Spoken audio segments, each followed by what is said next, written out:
And then I told my mom. She didn't take it well. She's very traditional, let's say. She doesn't understand it. That's usually her go-to phrase. I don't get it. It's not natural. Also her go-to phrase is, I welcome everybody, but apparently not her her children. Hello everyone, my name is Kennedy. I'm 22 years old. I'm from Bowie, Maryland, and my pronouns are she, her. My name is Donovan. I'm 21 years old. I'm from Boston, and my pronouns are he, him, his. Hi, my name is Samuel. I'm 20 years old, and my pronouns are he, him. What's up, y'all? My name is Sylvester. I'm 22 years old. I'm from Chicago, Illinois, and I use he, him pronouns. My favorite thing about being queer is loving women. The position that queer folks occupy allows us to understand people and think about people in ways that people who are cishet don't necessarily have to unpack all the time. I was always very feminine as a kid growing up, and people made fun of me for it. My family was very much like, why do you act like this? Why do you talk like a girl? And I still get that. Slowly as I got older and I learned more about the world, I was able to put those pieces together and realize, oh, this is what's wrong with me. Or not what's wrong, oh my gosh. Nothing's wrong with me, everything is right. Yeah. There was this girl that went to my high school, and we weren't friends. She actually didn't like me, but we made out in this bathroom at a party, at one of my friends' parties. At the time, I didn't really think that or know that I was gay. She was kissing me, and actually, I was just kind of going with it, and I realized that I was actually turned on. And I don't think I've ever felt that way, about any guy that talked to me or brushed by me. Both her and I were kind of guiding each other to the conclusion that we were gay. There was never really a big moment in my life where I realized I was queer. It was something that was always in the back of my mind. That attraction was always there.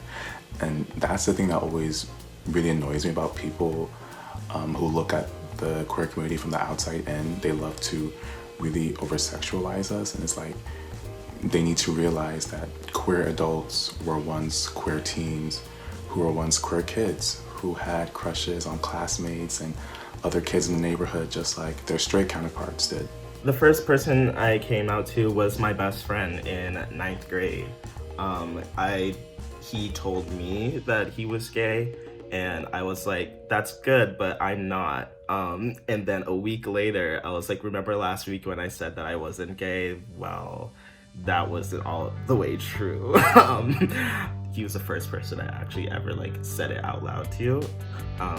And we were in it together from there at our high school. The first person that I came out to was a close friend of the family that I had at the time. I think I was about 10 years old and he would have been 14 with the age gap.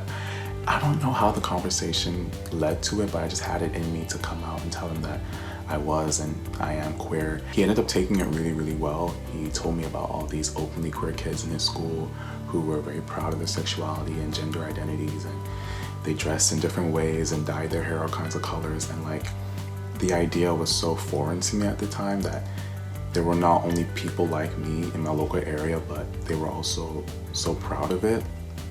And it definitely gave me the confidence to come out and do the same once I got to secondary school. I came out to my parents my sophomore year of college. I came out to my father first.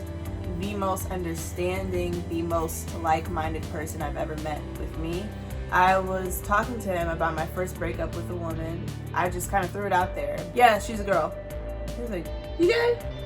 Yeah. Okay. And then I just finished my story. Apparently, his girlfriend tells me that he always suspected that I liked women, but...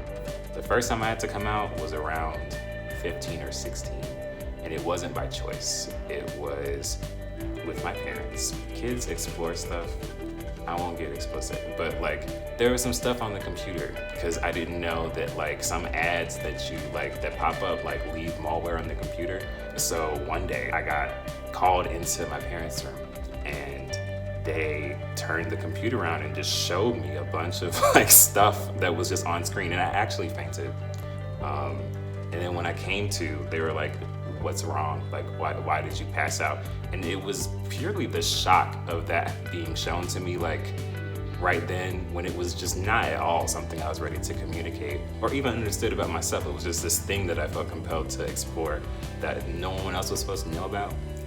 I both had to sit with how I felt in that moment, which was pure shock. That's why I've never passed out again, but also make space for people to be angry with me over something that I didn't even really understand about myself. I was the first person in my life, to my knowledge. It wasn't until I came out and told my cousin that she told me that, you know, she was also queer. And my cousin's about 35, 34. You know, she's in her mid 30s. We didn't have these queer conversations until I started dating my first girlfriend. Family-wise though, like, but no one was like out and like openly talking about their identity in that way. So like in that way, yes, I think that I was probably the first in my family to do that. Again, I think part of that plays into like your identity as being like the gay cousin or like, you know, the Beyonce of the family. And that's true to an extent, but I know now that I'm not the only one, but like that sort of knowledge comes with time and access and interiority that I didn't necessarily have when I really needed it, but it's good to have now.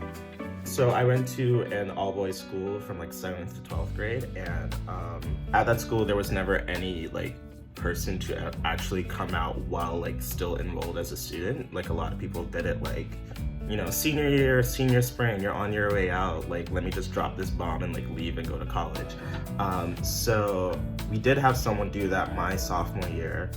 His senior spring, he came out, and that was my example. I saw him do that, and I felt like this was the moment, and I felt like I was ready to.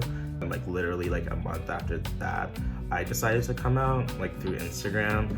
I wish I didn't do Instagram. Like it was such like unnecessary drama. Like I had like a whole like fancy like picture or whatever. I definitely was the first person in my life to come out. I didn't really have that many examples. And although there were a few openly queer people in my life growing up in Cork, Ireland, they were all white. Not even mainly white, they were all white. So I didn't really have anybody who understood what it was like to be queer, but then also, you know, grow up in African, specifically Nigerian spaces. So it's like you're not only dealing with like racism and like microaggressions, you're also dealing with homophobia. So you're kind of caught between a rock and a hard place. My auntie, she has 2 queer best friends, and whenever I want to cry about my mother or, you know, cry about any of our family dealings, I'll come to her. Whenever I have any, you know, any small, you know, thing where I just feel like I need motherly support, I go to my auntie. I'm just me. Like, I'm queer, girl. I'm me. My best advice for other Black queer people struggling to come out is to be patient and to take your time, and that you will know within yourself when you are ready to share your truth. It will just come out, so to speak. There will be no need to overcalculate it or overthink it. It'll just happen when it's time for it. Listen to yourself. No one knows when it's right for you to make that decision to come out except for you. As I've grown up, I've learned to not shield or shun myself, any part of myself. I am not fearful. I'm not embarrassed of any part of myself or any part of my queerness. So I make sure when I step into a room and like, you get all of me. If my father asks me why am I wearing perfume, and if I'm wearing a perfume for a man, I'll turn around and say, no, I'm not. I'm actually not. I'm going on a date with a woman. I just hope that you also know that There is nothing worth more than owning and standing in your truth. No matter how many friends you lose or how many family members fall to the waysides, knowing who you are and being able to love that person is worth more than anything in the world. So that's how I would tackle it. I don't know anything. I'm just me. I'm figuring it out just like you, but we all have our processes.